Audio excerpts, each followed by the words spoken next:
I've been coaching tennis players how to get better for more than 20 years, and in that time, one specific mistake more than any other has popped up on the forehand that robs tennis players of power, of control, of topspin, of confidence, you name it. If you want it, this mistake will make your forehand more difficult.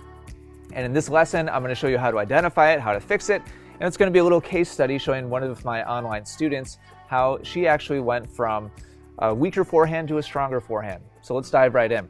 And in this before video, we'll notice her swinging, and not the highest quality, but that's totally fine. I would encourage you to get out there, record your forehand no matter what in the rest of your game. It's the best way to get better. And you'll see that some of these forehands she hits with kind of a reverse, kind of over the head or over the shoulder kind of follow through, and others more of a traditional follow through. And so let's look at one of the ones that where she was a little bit more stressed and having to use the reverse follow through. And what I want you to notice is right around the point of contact, check out where her shoulders are facing and where her hips are facing. Compared to her starting position right here, not a whole lot has happened with her shoulders or with her hips. She started turning forwards, but you can see that contact position is being made really far back, really not even at the front edge of her body. And there should be a significant amount of space between her racket and the front edge of her body. And ultimately, that's what kind of causes this reverse buggy whip kind of finish, is she's jammed and there's not a whole lot of space. And most tennis players would see this, and most tennis coaches would see this and say, oh, you need to make contact further out in front, or make sure you follow through over your shoulder. And those are both true things, but it's not really the core of the issue. Let's look at a professional player, and I'll show you what I mean.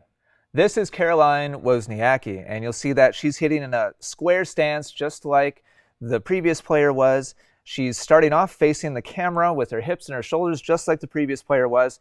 But I want you to notice how her hips and her shoulders transition before contact, so that by the time she reaches contact with the ball, her hips and her shoulders are both parallel with the baseline.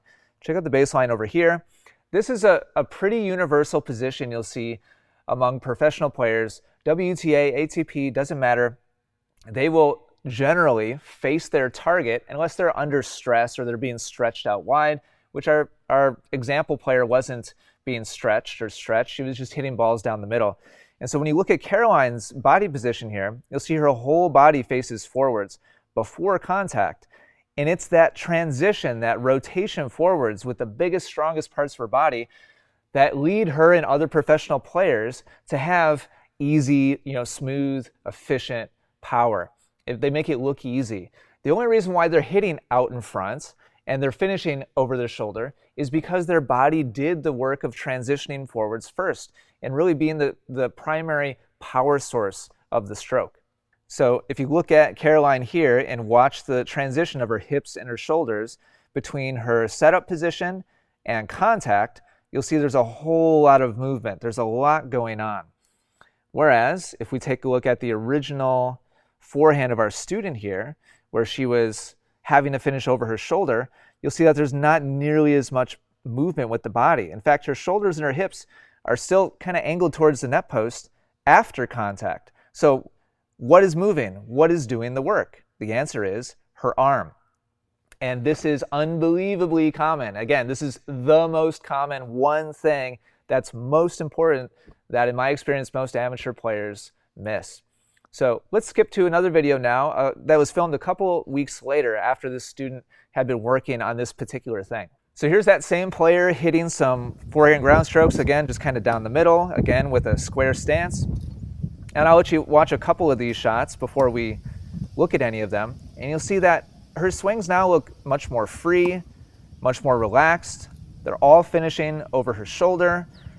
And things are just starting to look more athletic and more in control. And that's because of this focus. When you take a look at one of these swings now, and you slow it down and look at contact, look at the angle of her shoulders now relative to the baseline. Her shoulders are almost parallel to the baseline now. And so that leads the racket, we're kind of in between frames here. This is contact happening right here. That leads the ball, the contact point, the racket position at contact to actually be in front of her body. It's worth noting, she didn't achieve this by trying to make contact out in front. It was a byproduct of focusing on the body's rotation instead. And she's not finishing over her shoulder because somebody yelled at her to finish over her shoulder. It's happening as a byproduct of her body actually powering the swing. So her arm and her racket are being naturally led around her body and finishing in that over the shoulder kind of position. So everything is looking smoother, more controlled, more athletic, stronger, all at the same time because she focused on the right thing. And that's a really core, that's kind of at the core of what Essential Tennis is. My passion is finding the thing that when you focus on it, all these other things kind of fall into place.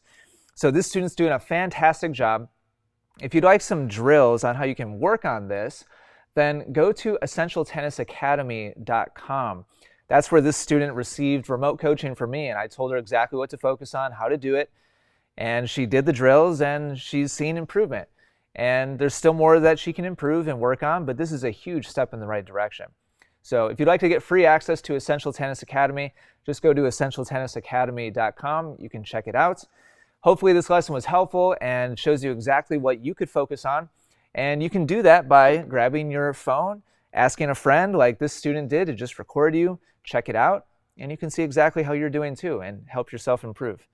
Thanks for watching. If this was helpful, do me a favor and click the like button, and I'll see you in the next video.